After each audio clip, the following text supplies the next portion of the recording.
여러분, 아파트 거래 절벽이다. 다시 말해서 아파트가 사고 파는 게 안 된다는 뜻이에요.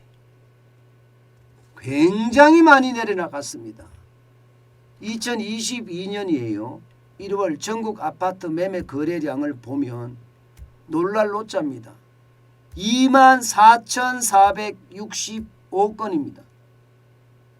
24,465건이라는 숫자는요, 여러분, 지난해 1월의 거래량 64,371건에 대비해 보면 62%나 폭감한 겁니다. 엄청나게 줄어드는 거예요. 그야말로 모든 사람들이 와, 집값이 왜 저래? 집 거래가 왜 저래? 이렇게 이야기할 만큼 뚝 떨어진 수치예요. 24,465건밖에 안 되니까요. 지난 8월만 하더라도요, 61,170건이었거든요.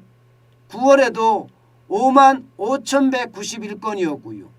10월엔 좀 줄어들어서 48,796건이었습니다. 그리고 11월에도 41,141건을 유지했고요. 12월에는 34,484건으로 많이 떨어졌습니다. 그러다가 올 1월에는 24,465건까지 떨어진 거예요. 엄청나게 거래가 떨어졌죠. 이렇게 거래가 떨어지니까 집값이 대세 하락장인가 이런 이야기가 나올 정도입니다. 워낙 많이 떨어졌으니까 말입니다. 게다가 말입니다. 이 24,465건이라는 것은 금융위기 때보다도 지금 낮다는 겁니다.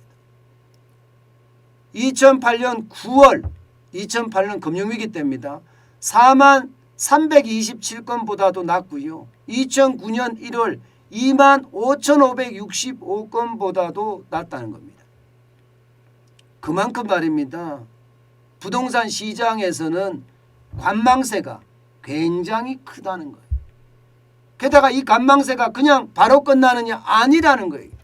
2월을 지나서 3월을 지나서 심지어 말입니다. 이게 6월 1일 지방선거가 끝날 때까지 계속 관망세로 갈 수 있다는 그런 전망도 나옵니다. 지방선거 끝날 때까지. 문재인 정부가 이제 물러가고 윤석열 정부가 서겠죠. 5월 11일부터는요. 그런데 윤석열 정부가 서더라도 부동산 정책에 대한 확실한 윤곽이 이제 드러나고요. 또 지방선거가 끝나면 그때서야 집값이 어디로 갈지 향방이 정해지지 않을까, 그렇게 지금 예측하고 있습니다. 그만큼 시장에서는요, 거래 절벽이 일어나고 있다는 거예요. 거래 절벽이라는 것은요, 많은 사람들이 다양한 이유로 집을 안 산다는 거예요. 집을 사고 싶은 사람도 대출을 안 해주니까 못 사는 거고요. 그죠? 규제를 워낙 엄격하게 하잖아요. 지금 DSR 규제, 총량 규제를 해서 집 사고 싶어도 돈을 못 빌려서 못 사는 그런 지경에 빠졌거든요. 어디 그뿐입니까? 지금 집값이 떨어질지도 모른다는 그런 집주인들의 생각 때문에 집을 못 팔아요. 집을 못 팔아요. 이게 윤석열 정부가 제대로 서야지만이 부동산 정책에 대한 확실한 윤곽이 나오니까 그때까지 기다리자. 매도자도 매수자도 모두가 기다리자 지금 이렇게 가는 겁니다.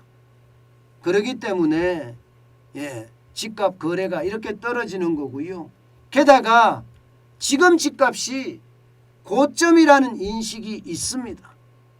너무 비싸다 하는 인식이 있다고요. 너무 비싸다 하는 인식이 있다는 것은 여러분, 부동산 시장의 심리가 점점 깨지고 있다는 거예요. 경제라는 건 그렇거든요. 심리라고 하잖아요. 사람의 마음이거든요. 사고 안 사고는. 예. 근데 이 심리가 무너지면요. 한꺼번에 무너질 수 있다는 사실. 예. 저는 반드시 이해해야 된다고 생각합니다. 제가 여러분들에게 긴 병에 효자 없다고 그랬습니다. 예.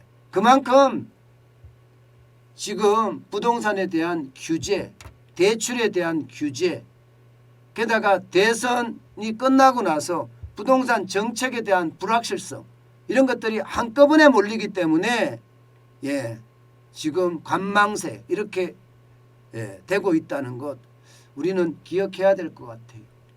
서울도 마찬가지입니다. 여러분. 서울도 지금 2022년 1월에 1000건 단위로 떨어졌어요. 1000건 단위로. 2021년 작년 1월만 하더라도 5941건의 아파트 매매 건수가 있었다면 올 1월에는 1287건이에요. 이 정도면 여러분 이게 몇 배인가요? 거의 4배 4분의 1 토막이 난 건가요? 4분의 1 토막. 예, 결국은 말입니다. 결국은 시장은 앞으로도 관망세 계속 이런 식으로 흘러갈 겁니다. 지방선거가 끝나기 전까지는요. 아마도 윤석열 정부의 어떤 부동산 정책이 명확화됐을 때 아마 그때부터 시장이 움직이지 않을까 그렇게 예측합니다. 집값이 대세 하락장이다 이렇게 이야기하시는 분들도 많은데요. 아직까지 대세 하락장이다 이렇게 이야기하기는 좀 멉니다. 그만큼 시장에서는요. 정중동 가만히 있는 거예요. 움직이고 싶지 않은 겁니다. 뭔가 변화의 시기이기 때문에 움직여봤자 상황만 점점 더 나빠지니까 안 움직인다는 겁니다. 우리는 이거 반드시 아셔야 됩니다. 아마 당분간이 아니라 앞으로도 한참 동안 이렇게 정중동의 자세 아마 갈 거예요. 여러분 지금이 3월 9일입니다. 사실 집값이 움직이려고 그랬으면요. 적어도 1월 말부터 움직였어야 돼요. 왜냐하면 3월에 이사철이잖아요. 이사철이요. 그러면 1월 말부터 움직여서 2월에 많이 움직였어야 되거든요. 예. 게다가 3월 9일 대통령 선거가 있었다고 하지만 그래도 대통령 선거가 끝나고 나서는 좀 움직임이 있어야 되는데 전혀 움직임이 없습니다. 그만큼 시장에 대한 불확실성은 크고요. 그 불확실성은 시장을 얼어붙게 만들었다. 이렇게 얘기할 수 있습니다.